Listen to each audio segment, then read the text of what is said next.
Well, here we are with the final episode, episode 13 or 25, depending on how you look at it, of The Dangers in My Heart, Season 2.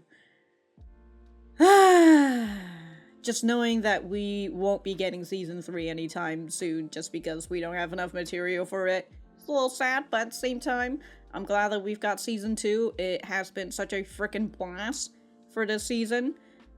Anyways, last episode, Ichikawa finds out that Yamada is literally giving up her dream for his, not even his dream, but like one of the things that he hasn't been able to experience yet.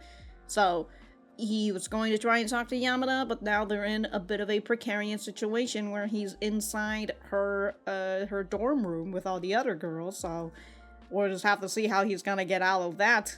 If you guys like the video, like the video. If you dislike it, dislike it. I do have my full length up on Patreon and early access to the YouTube in the YouTube membership somewhere around there. Anyways, if you've gone through this rodeo a long time, you know what I'm trying to say. Alright, let's get started. Gods above. Exactly. Damn, dude. Why does she look like such a fucking giantess? The interesting sort. Just start describing Nigorikawa. A guy who's cat-like. Plays hard to get, you know?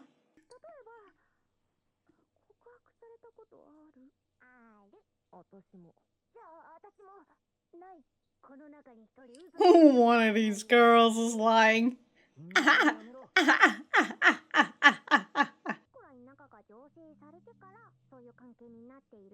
Well, some adults just get right into it.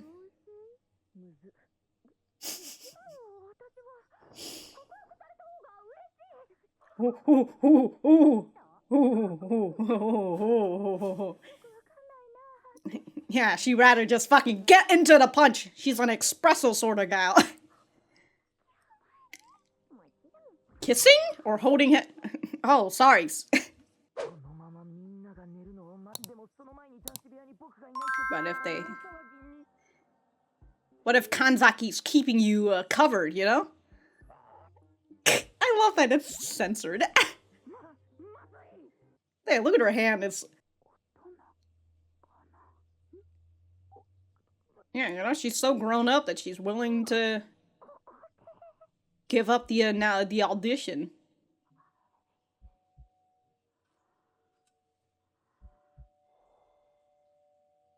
I want to talk tomorrow.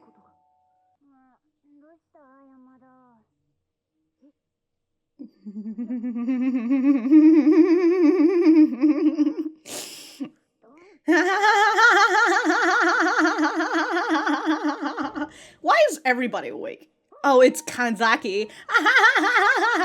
Because he was trying to figure out where her room was. He's not even on the right. Yo, Kanzaki to the rescue, dog. Why did you two ran out at the same time, though? He's still on the same floor as the girls. Tomorrow. Yeah.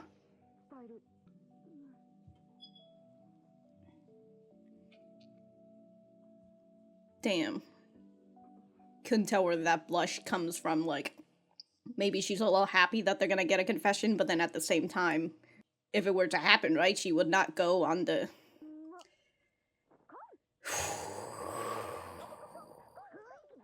Damn.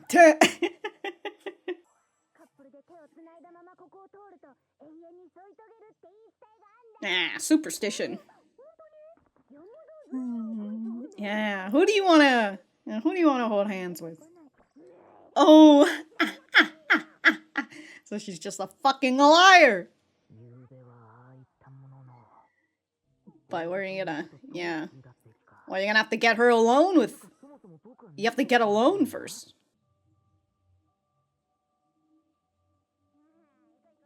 Oh, there are two the two choices, dude. Yamada or the rest. Didn't know that there were two... More than I expected to. Yeah, it was a crazy situation last night, huh? And she's wearing a mask too, so she can hide herself.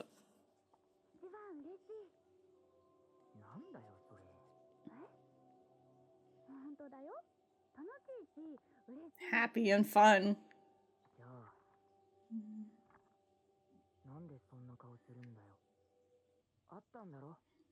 Spill the beans. Still got time. It's not the last day yet.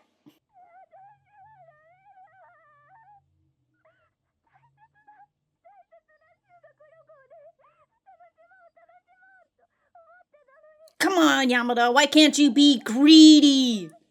Why not want both at the same time? Mm-hmm.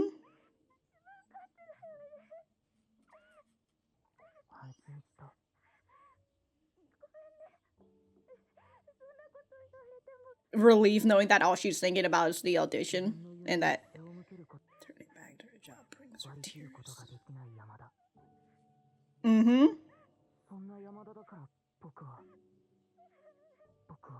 Why you fell in love?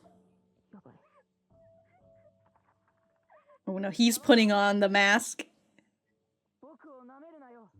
I can be by myself.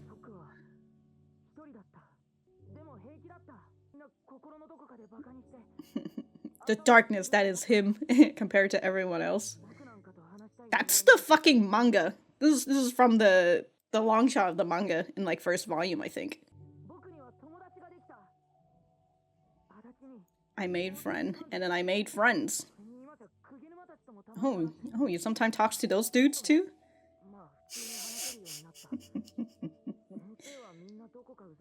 But I don't hate them. Well, they do care about you.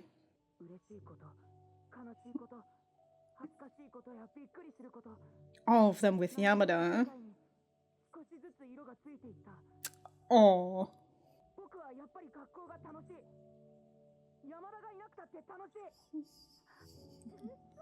Yeah, I don't need you, Yamada. But because she was there, right? He's able to be alone and still be able to experience the world.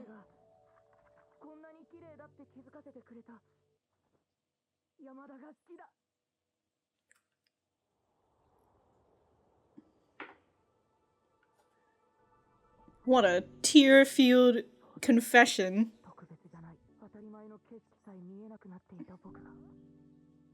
Alright, Kakan, get out! No, Kakan! No!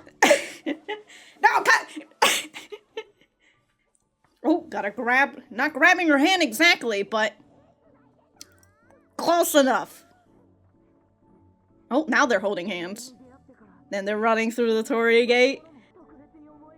Even the mundane feels special. Oh, dude, the cover-up! The cover-up from Hara and Kanzaki, yo! Yeah, fucking took her to the train station. Alright, fucking get in there, girl. You gotta work.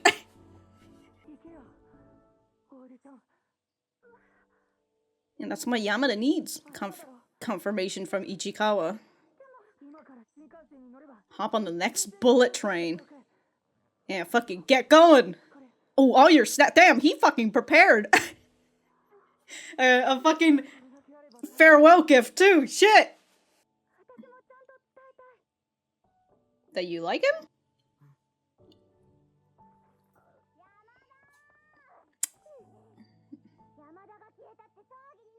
It says you're missing. Damn, how did Kobayashi find you guys? Of course. Oh. Oh, give her back her manga.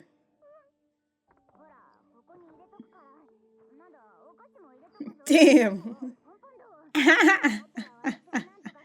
Oh, Kobayashi.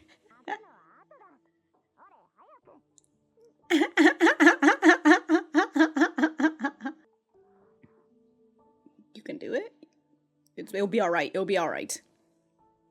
That's what she said to him, so. Y'all gonna fist pump? No?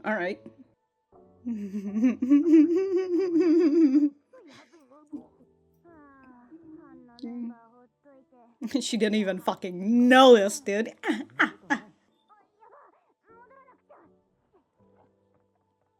Man still posing in Kobayashi. None the wiser. Ooh, cram school. Get into elite schools.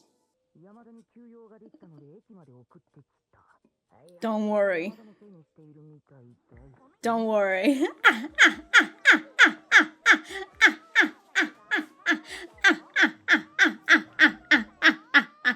Why do they have to be in the same class?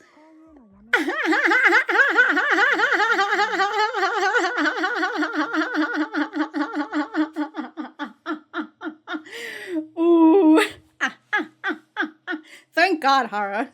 Thank the fuck God that you just stomp them into stopping. All that? For your sister?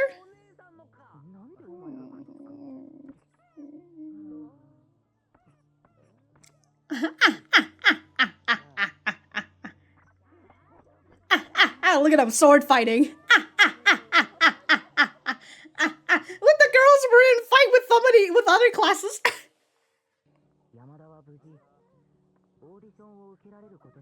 The dad is just in his sleepwear, I swear. He's just in sweatpants and meet you at the usual spot.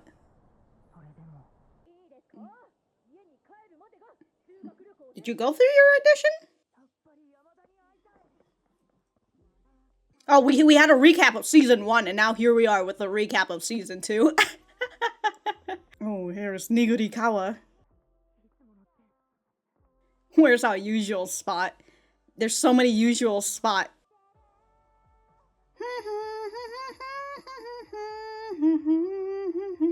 Of course, just the same way as episode 1 started. Her eating, just ready. Embarrassing. That's all that matters. It's that you did it, no regrets. Who isn't weak?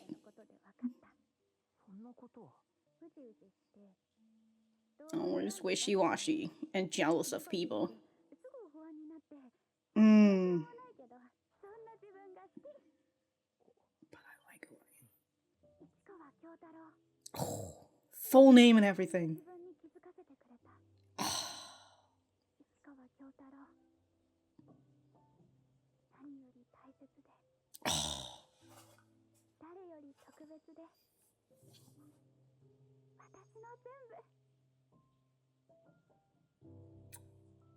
Oh.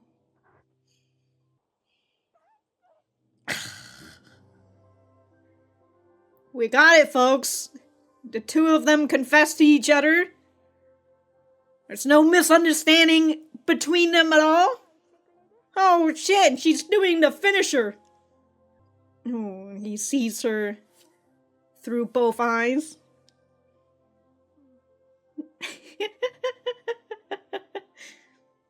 Yo, Yamada, lay down the Riz out here.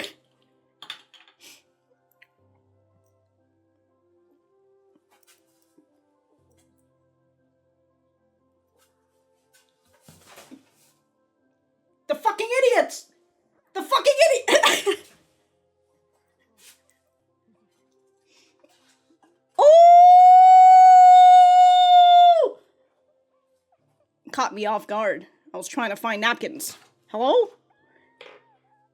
Ooh, yelling out celebration.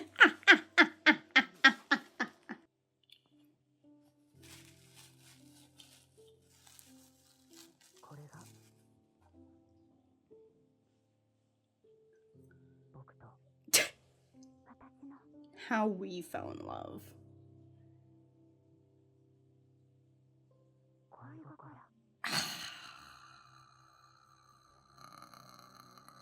And the card is white instead of black. Oh, and then it gets color burned away. And then this is the first opening of season 1. Ooh, Ayayada. Fantastic end to this whole fucking series. We'll probably get season 3. kind of like how I deluded myself to hoping that we will get season 4 of Iruma eventually. We're gonna get season 3 of BokuYaba eventually. We just don't have enough material for it yet, you know? It's alright, but like, once we do, season 3? Definitely. But even if we don't, season 1 and 2 is such a nice package together, right? To go through Ichikawa's journey, and as Ichikawa goes through that journey, right? Yamada herself is going through it as well, as we start to see it a little bit more in season 2.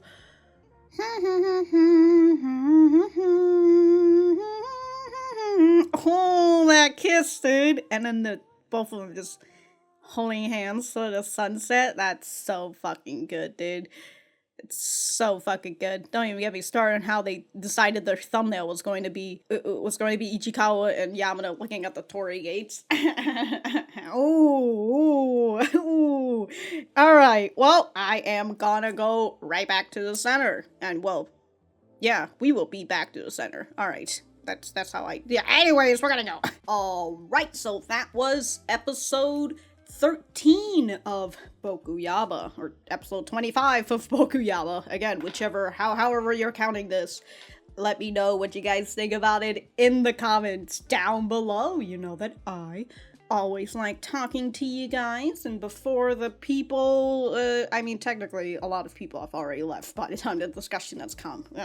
Analytics-wise and all that. I just want to thank you guys for being here on this journey with me, on the journey of one of my favorite series, and I'm hoping that I was able to portray that, if not in the reaction, through the fucking discussions.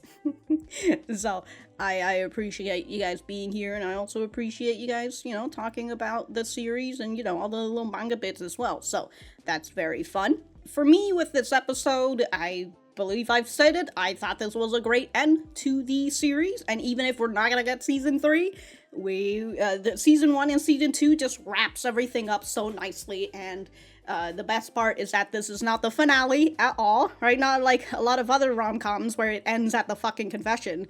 This story still continues, and that's what makes season 3 gonna be so fucking good, because this is after all their confession and everything. So, that will be fun. And we're just gonna get right back to the beginning, which is with Ichikawa being stuck in the room filled with girls, and then they're just out here trying to talk about who Yamada likes, which Yamada technically already knows that Ichikawa has an idea that she likes her.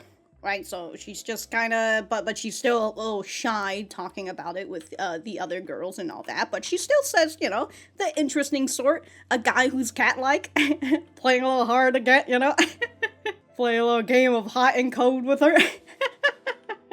I also like this part where Moeko says, I've been asked before, Serena says, oh yeah, me too then. And then I completely forgot what her name is, but she's just like, yeah, that's me too. And I can't remember whether it was Kankan or Hanzawa, but I believe it might have been Kankan who was like, yeah, 2 of these people are lying out here. Who's lying, huh? Who's lying out here? Is it Moeko? I would probably say Serena has gotten a confession before. Anyways, during their talk, Moeko is talking about, real adults let things slowly brew until they find themselves. Is that what she says? Yeah, okay. Which is Yamada and Ichikawa, except they're not adults. But real adults, I suppose, and maybe that's also one of the reasons why Yamada asks Ichikawa when they're in bed together, and she asks, like, am I a grown-up? Because isn't that kind of what we're doing? But then at the same time, Yamada is just like, ooh, I don't want to let things brew, I just want to let it happen right now. Give me that fucking shot of espresso. I ain't here for no fucking slow drip. Oh, sorry, actually, I didn't finish this whole sentence, because the sentence not over. So real adults let things slowly brew until they find themselves in the relationship. Yeah, in that sort of relationship. Which honestly could kind of sound like a companionship. No, it's not a companion. Is it a situationship? Ah, God, I can't remember what it's called now. I believe it's Yamada who says they let it brew before Serena is just like, yeah, that sounds like a pain. I'd rather just get it over with, you know? Pull the fucking band-aid. But Yamada's here. I'd prefer to get asked out before she hides. I just don't really get how to let things brew, which is very fun. Oh, brew. Okay, I'm starting to catch what Moeko is talking about, because Moeko, right after this, she says, oh, well, you see, this is how they let it brew. Before they even start dating, right? And Yamada's just like, oh my god, we don't know what Moeko's saying exactly, but if Ichikawa and Moeko are on the same wavelength, right, then maybe she does mean sex. She does talk about, like, oh, have you guys done it, and all that, right? Okay, so I suppose that's what Moeko means when real adults let it brew until they find themselves in that relationship, and by brewing, they just kind of go into a casual relationship. So this is Ichikawa's thoughts. Adults treat it like it's some kind of recreational sport. Which, I mean, it kind of is when you think about it, but they use it as a way to decide if they really want to go out. I'm turning the lights off before we get in trouble. Okay, okay, that makes sense, in terms of, like, what they're talking about brewing. Okay. I was thinking about certain other things, but, okay. So unlike the students, right, the kids, who maybe are just trying to figure it out first, you know, try to do a little dating, a little crush, and all that. Adults, nah, dog, they just get right into the sex. First date, right into it, you know, it's how we figure out that we like each other and all that. To which, you know, that's how some relationship starts, and I can't remember if statistically that's tend to not be a good way in terms of, like, a fast relationship, right? If it goes fast, then it's gonna burn out quick. So there could be that whole sort of spiel. But even through, like, that percentage, there's still gonna be some who end up working it out and then having a healthy relationship. But that's neither here nor there. It's just a little discussion that they're having, that they're talking about. So we're just gonna get right into the next scene, which is the close-up, right? Ichikawa and Yamada together, where Yamada asks, am I an adult? But also her hand is like, you're a little close. A little close, it's like right at this lower abdomen. A little close to his crotch right there, Jesus Christ. I love this bold line that they've got for Ichikawa. Really shows how fucking, I was gonna say rock solid, but you know, how much he's fucking gripping himself right now, just trying to hold it in. Very fun. So Yamada asks him, do you think I'm grown up? Which kind of goes back to other things that they talk about. And especially with the way that Ichikawa thinks that she's very much a grown-up compared to everybody else around her. By the way, we've got, like, 2 scenes in this episode where it looks like they're about to kiss. I feel like I remember that they sort of, and, like, they're really teasing you with, like, this fucking close-up. But because I don't remember the materials here a lot. I was just kind of thinking, like, oh no, is the anime gonna go off the road and, like, get them to, like, kiss here at this moment? And I was just all like, oh no, what are they doing? But then after, like, the 2 failures, I started to realize, oh no, this was probably a part of the manga, but, you know, it's just it's just Norio teasing us. Ooh. But before they can kiss, Ichikawa remembers that he wanted to talk to her about something, so that gets her shooketh, right? She's just over here. Dude, this fucking expression of Yamada, yo, fucking crazy, bro. So she goes, she goes back to sleep, and as everybody is awake for some reason, I mean, technically they all just have just gotten under their blankets, but yeah, so they start to realize that Kanzaki comes into the rescue. He comes into the rescue the second time later on, which is very nice. But as we've learned in the last episode, Kanzaki was looking downwards to check, oh, maybe Hara's room is down there, right? Okay. Alright, Hara's room is down there. and we kind of got a foreshadowing with Nigurikawa having his own little blanket sheet just, like, ready to go down. A little bit of foreshadowing there on what Kanzaki is planning on doing, and here he is, coming down here, swinging in the fucking air, being afraid of, he can't let go, because, I mean, this is a precarious situation, you know? He only got here halfway. He was brave a little bit until he come down here. Now he's just like, fuck, I can't. I can't get off. Help me, please. But because of Kanzaki, Yamada and Ichikawa are able to escape without anybody else noticing. Good for them. But here is Yamada telling him, like, you want to talk? It can wait till tomorrow, right? And so we've got this big blushing expression from her, which I like because it feels like the blushing, right? It's blood rushing to your face, or you're feeling some sort of excitement. But at the same time, her facial expression looks so somber. And as what we learn later on, right, once she finally breaks down, she says, I wanted you to have fun at this trip. Because again, he didn't have fun on the last trip. He skipped out on it. So she wanted to have a good memory for him here. She wanted him to have fun. But all she can think about is work.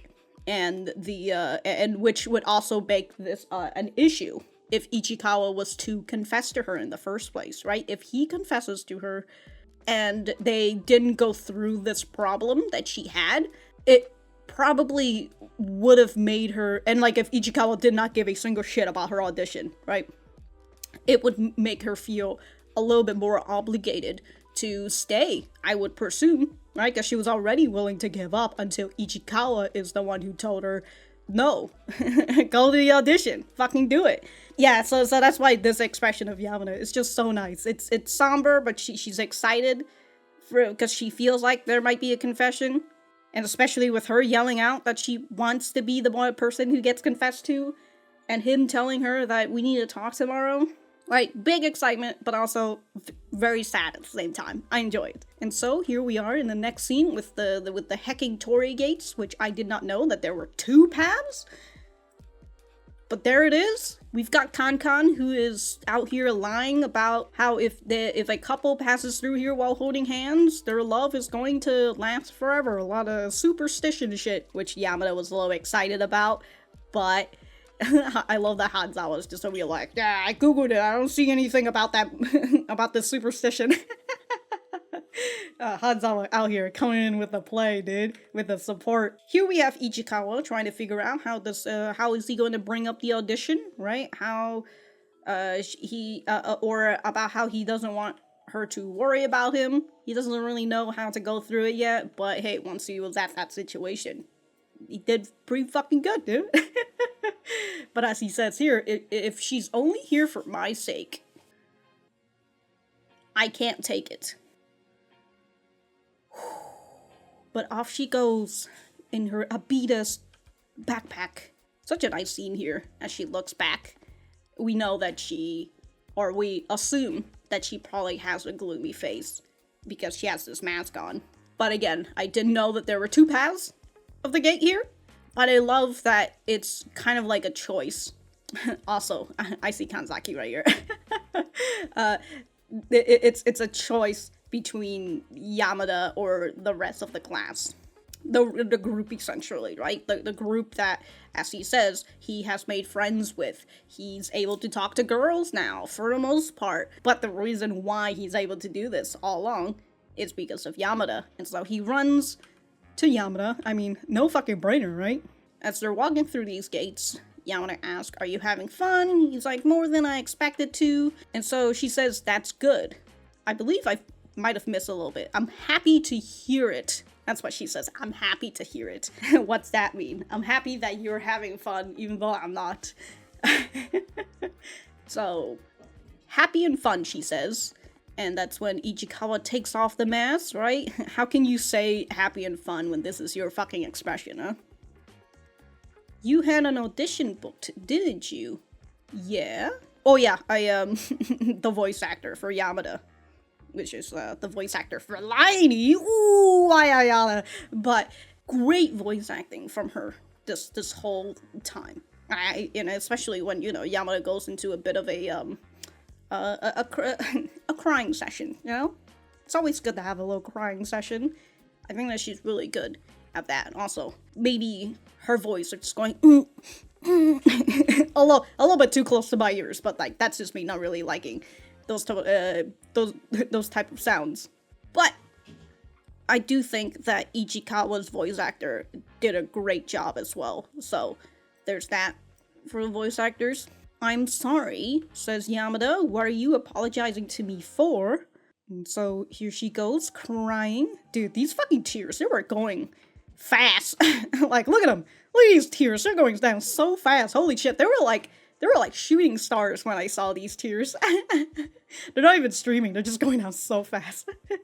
So Yamada cries, I just can't do it. I really wanted to enjoy our school trip. I thought if you were having fun, I would too. But all I can think about is the audition. Can you believe how self-centered I am? You know, I'm kind of relieved, says Ichikawa. Right? And so this whole time, Yamada had thought that she's just being extremely jealous. Ooh, how dare I put my own dreams first in front of other people's. Anyways, with Yamada telling Ichikawa about how she feels, Ichikawa says, I'm kind of relieved. Goes back to Yamada, sorry, you probably don't know how to react to all of this. Turning her back to her job brings her to tears. She just can't switch off work mode. That's the way she is, and why you found love somewhere around there, but here he is having his speech, pointing at her with his mask on. I'm stronger than you think. I was alone, but I was fine with it. To me, the world seemed like nothing more than a filthy mess. I was a hollow shell, pathetic and weak. I thought everyone was laughing at me and making fun of me deep down. I didn't think a single person wanted to talk to me. I thought that was just the way things were. So this is all footage from season 1, episode 1, honestly. I made friends. Friends like Adachi, Ota, and Kanzaki. I sometimes talk with Kugenuma and the guys too. The dudes who look like delinquents. But you know what? They're good guys, I would presume. I can even talk somewhat normally with girls. Somewhat. Our teachers still irk me sometimes, but I don't hate them. As he starts to realize, I love that he puts in the teachers as well, that like he starts to realize that, you know, the teachers are just looking out for him in the end. Where I saw nothing before at school, bit by bit I've started noticing things. Happy things, sad things, embarrassing things, surprising things. The once empty world started to fill with color. I'll admit it, I like school. I would even without you around. And I love Yamada just to be like, what? How could you? She's over here listening to your speech and he's just like, I don't need you, Yamada. But it's only because you were here, right? You've shown me the fun in school. You've shown me the bright colors. You've put colors into my world. You showed me this world. Brought me into it. You helped me see how beautiful it is. Kind of like the moments where he went on the family trip and Yamada's just like, oh, can you take some pictures for me? And that's the time where he's just like, you know, I've never actually even bothered to take a walk and going around and like looking at like beautiful sceneries, right? Looking at places that he's gonna take a picture for her, but he's able to witness the beauty of the world before he broke his arm, but you know. Because you're in it. You showed me how beautiful, right? You helped me see how beautiful the world is because you're in it. Wow. I like you, Yamada. So he yells out, tears and everything. You know, it's a tearful confession for the both of them. Wow, what a fucking great confession scene. And it shows such a big growth for Ichikawa, right? As he recounts all those things, recounts the friends that he has now, whereas he was alone before. The fact that he has, girl acquaintances, female acquaintances out here, and that his teachers, they don't irk him as much anymore, but he at least knows that, again, that they're looking out for him, and going through how his world was colorless before she is, before she came into his world, how beautiful his world is now because she's in it. Because of that, right, she's given him the bravery. She's, and as we've gone through this whole entire season, right, it's him learning to love himself, learning to believe in himself, right? Who believes you out of everyone? It's me. And because he's at this point where even though he still has an inferiority complex, he's still a little insecure about himself. He is the one thing that he's able to do now is to secure himself in this in this world that he's in. You know, on the solid ground that he's on, that he's able to stay there and not be quivered somewhere around there, right? Not to be able to push back and run back to his small little corner of the world, as what we saw of him back in all the way in episode 1. And when I say episode 1, I mean season 1 of episode 1. Anyways, getting this tearful confession aside, we've got Kankan. You know, Kanzaki was not here either. He was supposed to be here, but maybe he had a nice idea and he ran over to Hara. Who knows? But he's not here anymore, even though he was supposed to be walking with them. But Kankan, she comes over, she sees, right? Prepare for the celebration. She's running at full speed ahead. Here we have Ichikawa and Yamada running away while holding hands. Look at them. Very fucking cute. Oh yeah. So there's another one that he says, ever since I met Yamada, even the mundane feels special, which is nice. I love that. So they run out, and then at the end of the road is Hara and Kanzaki. So Kanzaki was running back, right? He ran all the way back. And Hara, so it was Kanzaki who did it, because Hara was just kind of like, because Hara is looking at the hand, right? And she's just like, oh my god, he's out here just grabbing my hand and taking me somewhere. Kanzaki, dude. Well, fucking MVP this episode. He really fucking laid down the line in this episode. What a fucking lad, dude. What a fucking lad. Kanzaki and Hara walked so Yamada and Ichikawa can run, am I right? But here he goes, taking her to the train station, you know, telling her, get the fuck to your audition, alright? It's tomorrow, you can still make it. Hop onto the next bullet train, I'll tell your parents. He gets all the fucking snacks for her, you know, to really fuel her with sugar and sodium as well. I think those are some sodium-related snacks. Yamada did ask, is this why your bag was so full? Which, very fun that he packed up these snacks. Oh, I suppose he packed up the snacks because he had plans? Because he was excited, so he felt like he had plans for Yamada, where, like, they could go somewhere and just eat snacks together, or just let her eat all the fucking snacks. Either one works, you know? So Yamada said, about what you said, the confession, right? Or somewhere around there. I'm just glad to see you're still you. I want to say it out loud too. Her confession to him. So that would be for later, right? As she's going to do it, Kobayashi fucking comes on out, you know? The boyfriend is just out here like, hey, you were missing. I know you want to go to the audition, right? Hey, here's your book. Let me pack that in. Let me pack your snacks in for you. Alright, go on, girl. Get out of here. Kobayashi, dude. Never change. Never change. Except you will change eventually, but never change. As Yamada leaves, we've got Ichikawa being all fucking cool and shit, you know, putting his fists out. Kind of like a Dachi, if I remember correctly. He puts his fists out, tells her it'll be alright. The same thing that he tells her. You know, he should have given her his dog keychain, but whatever. It's alright. And here we have Kobayashi, who's also in here, but like, she is, one word, the words are going through one ear and out the other. She was not paying attention at all. Ichikawa was over here worried that maybe Kobayashi's catching on. No, dude. You are safe with Kobayashi here. Her spatial awareness, her ability to read the room, fucking nothing, dude. It does not exist. But towards the end of all that, we see this part where he looks at Daiichi Cram School. Get into elite schools. And if I remember correctly, when we see the scene of him like looking at the school board with all like the numbers of the examinees for that school, and he didn't get into it, if I remember correctly, that is the not cram school, but that was an elite school that he had planned on going, if I remember correctly anyways. So here he is, looking to maybe get into cram school. Actually, I think he's already in cram school. But maybe he wants to get into this cram school specifically because it can get you into elite schools. Who knows? Maybe he'll do it. He is number 2 in of the class, isn't he?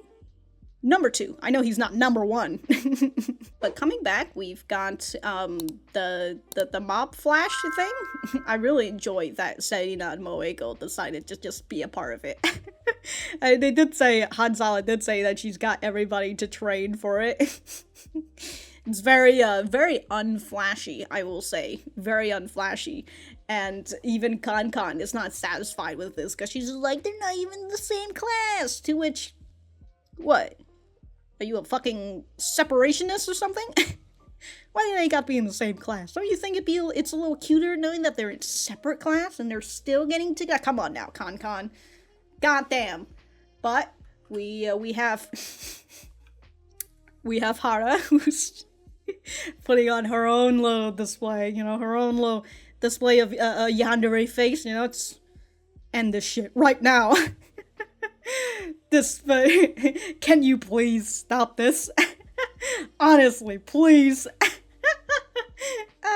And they all just end.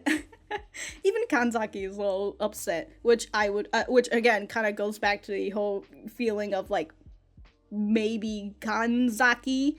Oh, it just clicks in my head. Oh my god, it finally makes fucking sense why he did this, why Kanzaki did this. So his biggest reason,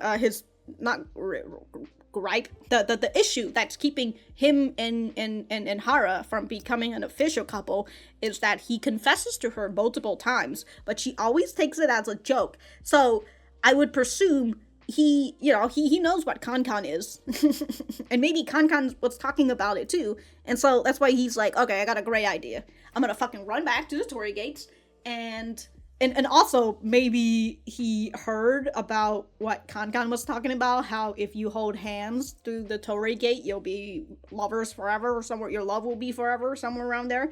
It's either one of those two things. Maybe he was going for 2 for 2. He was trying to kill 2 birds with 1 stone. But he had planned on that. That's why he ran all the way back to Hara. He grabbed her hand and ran all the way back to the torii gates. And so either he was, again, or he was doing both at the same time. Either he goes through the gate and their love will be eternal, or KAKAN sees them. Here they are. And she basically does this flash mob thing and maybe force Hara to confess. Which, if that's the plan that he was doing, which is why maybe he's showing this, right? That's why he's apologizing to, not just KAKAN. If that's what he was trying to do, fucking bros, no.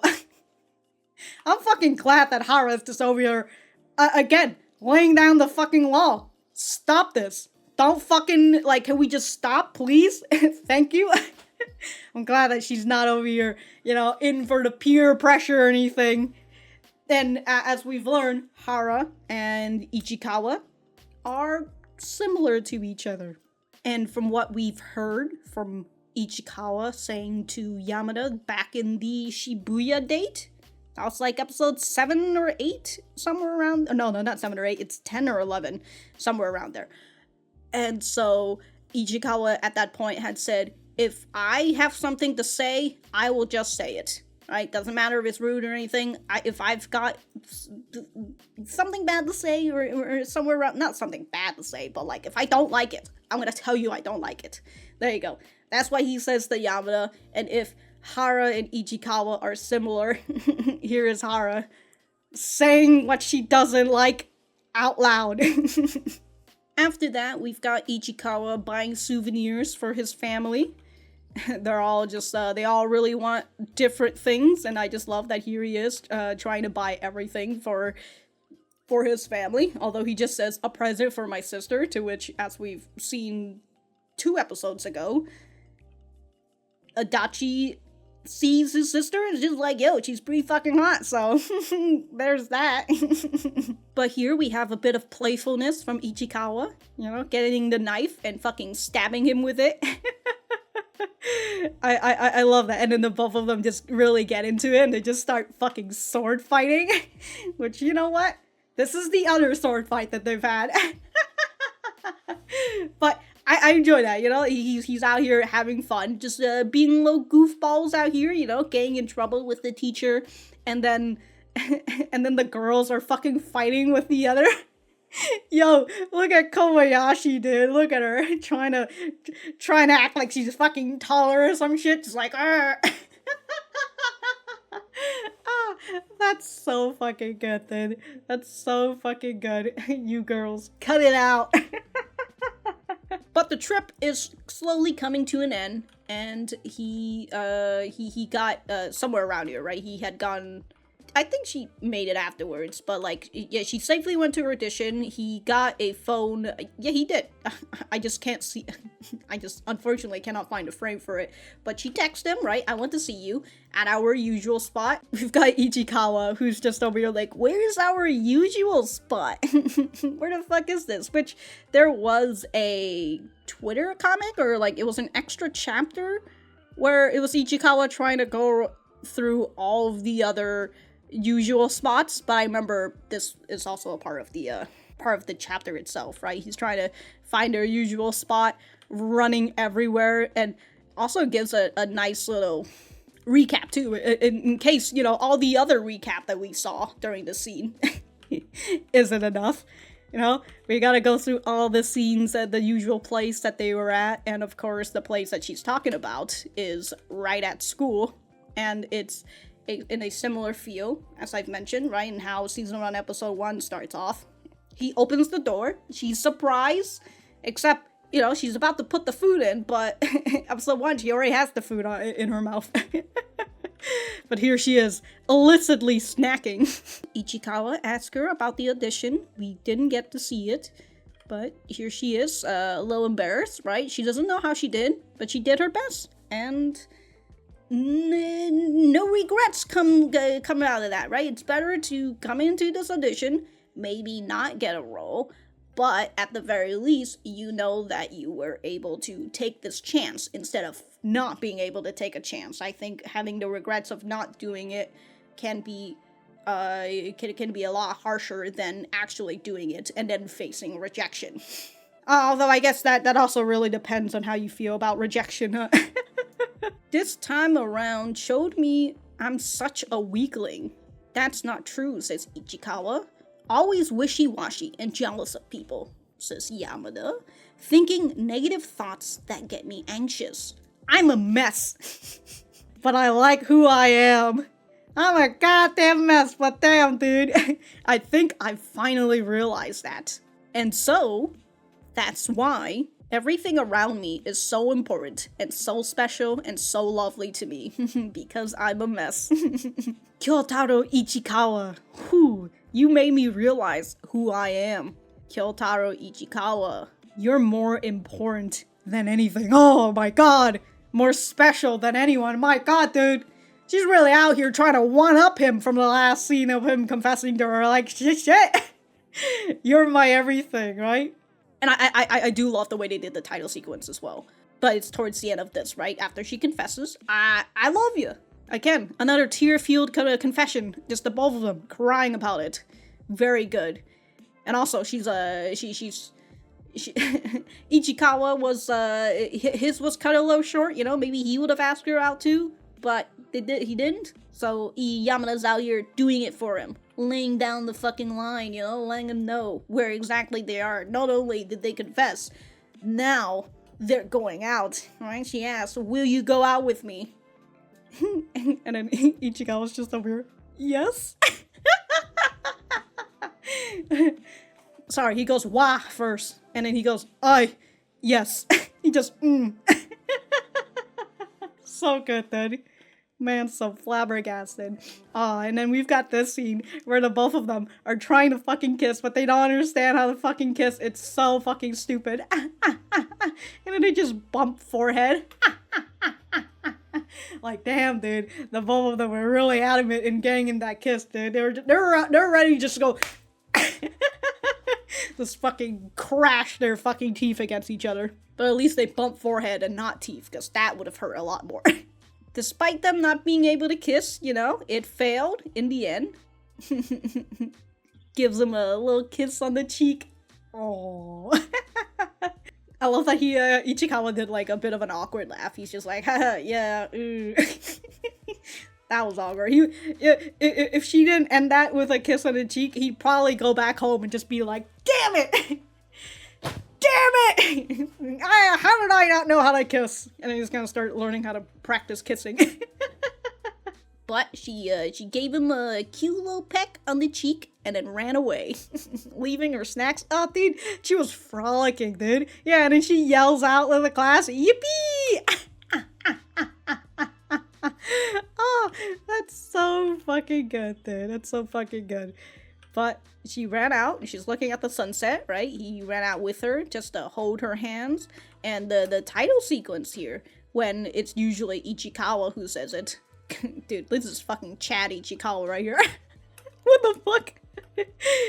So, yeah, the title sequence. This is how we, not this is, but, you know, how we fell in love.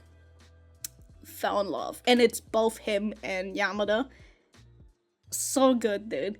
And of course, the title sequence is white too, you know, just to really show us that we are now in a good place.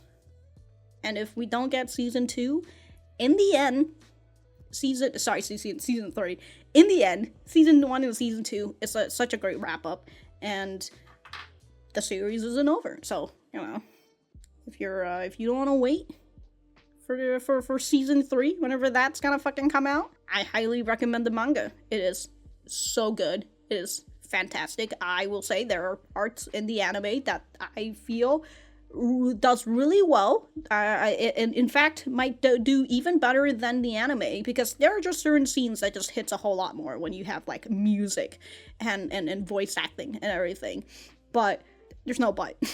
I think some of those scenes, like the scene with Adachi and Ichikawa, you know, just two dudes fighting it out, I thought that was a whole lot better than the manga. Then again, I feel like I haven't read that part of the manga in a long while, so I may also need to do a little reread, which is something that I'm planning on doing, just do a little reread, but specifically on these parts, because after, like, before the confession and then after confession stuff, I'm a little blurry on. I'm still kind of only am filled up with, like, what's currently happening in the manga, like the latest chapters. So I'm gonna need to catch up on these parts that I currently can't remember too much about. But that will be fun. Though I do enjoy the manga a whole lot more. It's just the manga head within me. This is kind of the same way as I think about Iruma. Sorry for talking about Iruma again.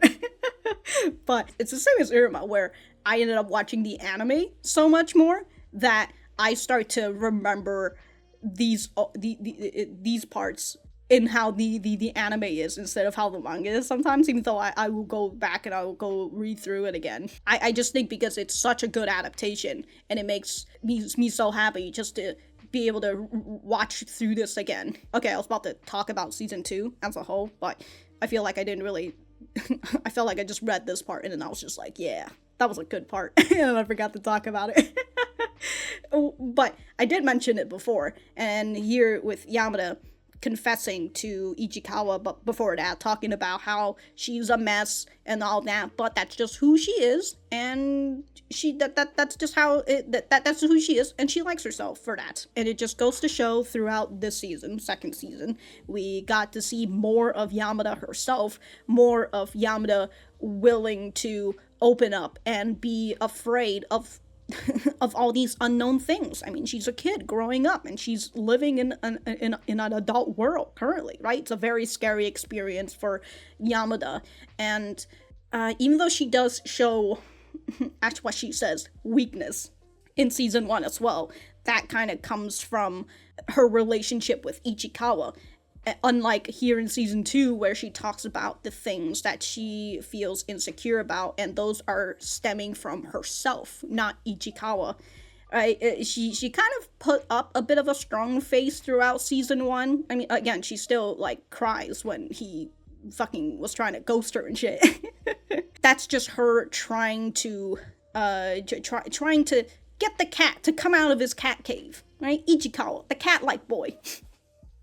And that was like a tremendous, that was a tremendous effort from her, and that was the result of episode 12, right? The final episode of season 1. And with Ichikawa finally wanting to open himself up more, that makes Yamada feel confident, feel perhaps a little safe to say what her insecurities are to Ichikawa, and the both of them are trying to weave through this with each other. Whereas Ichikawa finds that he's able to be, not to say be alone, but like he's able to be without her because of her. And Yamada, through Ichikawa, is able to learn to accept herself for the way that she is, you know? I'm a mess. I get wishy-washy, I get jealous of people, but that's just who I am. And you've made me realize that. And I love it. I love that not only are they just going out and just, you know, confessing to each other, that even before all of that they were able to find who they are. And realizing that each other are the reason why they are here in the first place. It's just very, very nice. Alright, I feel like I don't have anything to talk about for the season itself, honestly. All I can say is, the season's good. I like it. It's very nice. It does a lot of things that are fucking great. Alright, and in fact, I feel like I enjoy season 2 a lot more than I did season 1, but, you know, I that's probably just how I feel about the manga in general. So we started to get more on, you know, Yamada's friends, Ichikawa getting more friends, and being a part of that friend group, seeing Yamada's parents, the confession between Ichikawa and Yamada for Yamada's parents, respectively. It's great. We've got a lot of great scenes. There's still a lot of raunchy scenes in the manga that the anime was just like, yeah, let's tone that down a little. And, you know, you're just going to have to see that in the manga, and that's just how that goes. All the things I wanted to talk about this season, I've kind of already mentioned it, right? It's Ichikawa going through his journey of believing in himself. He's gotta believe it! And learning to love himself. And the same kind of goes for Yamada, as she learns to love herself too, or at the very least, learn to accept herself for the way that she is, instead of fearing that because she's such a mess, because she's so wishy-washy with certain things, that she's going to cause a strain in her relationship with all the people who love and support her, right? If they continue to support her and she can't stand her own, that's going to be a bad thing. But here she is, again, coming to the acceptance that it's okay to it's okay to have people support you, right? It's okay to be a bit of a mess. Who isn't a bit of a mess, right? I was gonna say, even if you've come from a perfectly healthy family, to which I do know one person who had like a perfectly healthy family, a perfectly good childhood, and you know, they're a perfectly healthy person, to which, how fucking dare they? How fucking dare they have not suffered? That son of a bitch. But, you know, there are people like that, but there are also people like, as we see with Yamada and Ichikawa, the both of them have good parents. They don't have shitty parents. They just still ended up developing these fucking insecurities on themselves either way. You know, that is one thing that I also enjoy about this series, is the fact that it doesn't matter well, it does matter.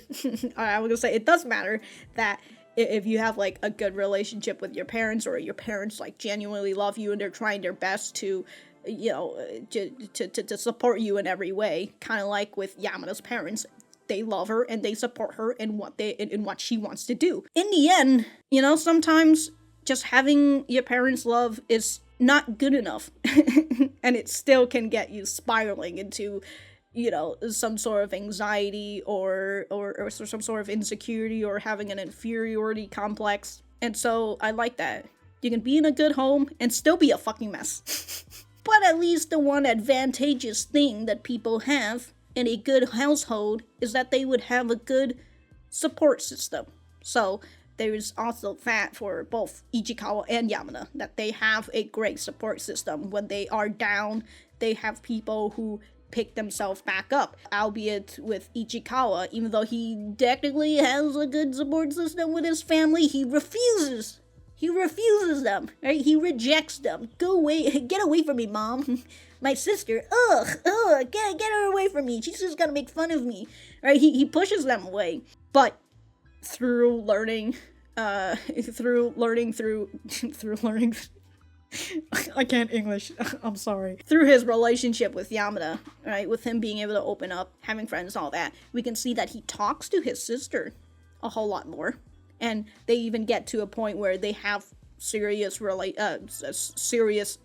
conversations, right, with him just saying it to his sister, Takana, that, hey, I want to be Yamada's boyfriend, right? And the both of them just cringing into oblivion after that. God, it's so good. Yeah, I enjoy that, and we can see how much Kana loves her little brother. We can even see that in the ending with, as a child, holding Ichikawa, the baby, holding Kyotaro, technically, holding baby Kyotaro. She loves him with all her heart, but she still can't not be a sister and try to fucking embarrass him. But she loves him either way, and it's always nice to have a healthy sibling relationship. God, wish that was me. I don't think there were any episodes that I didn't particularly like in any ways. I thought that all the episodes were good, but I'm also probably... Oh, my light's dead. But I also feel like I'm going to need to watch this again. just to catch any other details that I might have missed, but sad to know that this season's over. Happy to know that the anime is still continuing. But until then, I thank you guys again for being here for this whole series. If you haven't and you're still here, who are you? Who the fuck are you? Anyways, feel free to drop me any reaction people who did this show and, like, they had good discussions and not just the reactions. I'll find those people eventually, but, like, if you know somebody who has, like, who has, like, a really good discussion to talk about this, I will appreciate that. So I'm just gonna end it here. Thank you guys for sticking around. And if I don't see you in whatever other series, then I will see you when I see you.